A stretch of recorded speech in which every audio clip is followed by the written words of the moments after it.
poursuit nos sélections des incontournables de cette année 2017 et parmi les animés, les mangas ou encore les films live, il y a les films d'animation.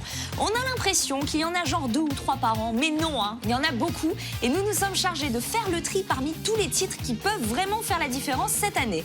Installez-vous, sortez vos cahiers et stylos, c'est le moment de tout noter consciencieusement. Allez, tout de suite, on regarde la sélection des films d'animation à ne pas rater dans les mois à venir.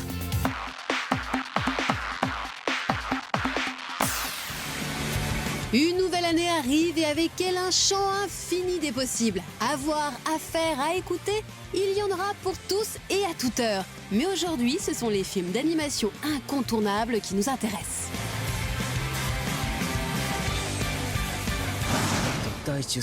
Les fans de Sword Art Online seront ravis de découvrir le premier film original.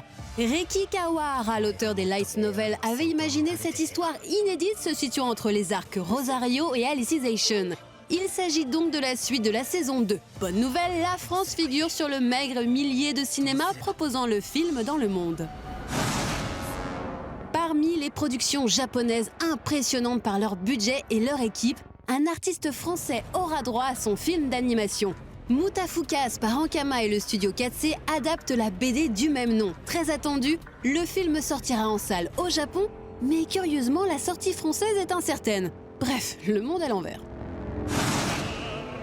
Les fans de la première heure ne seront pas déçus du voyage. Resident Evil Vendetta raconte les événements du tout premier volet de la saga horrifique de jeux vidéo.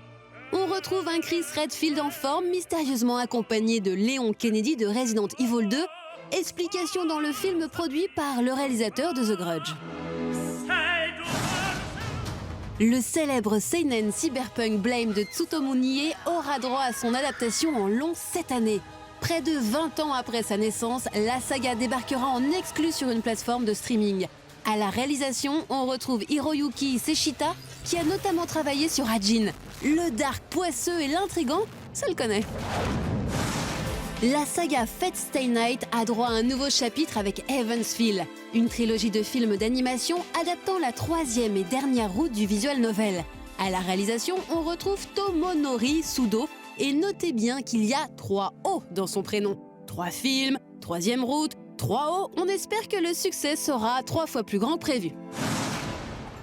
Le Japon est un maître en matière d'animation, mais les USA ne sont pas en reste. On note The Lego Ninjago Movie, le second spin-off du film The Lego Movie. Jackie Chan y prête sa voix, un argument de plus pour ne pas rater ce film qui va casser des briques.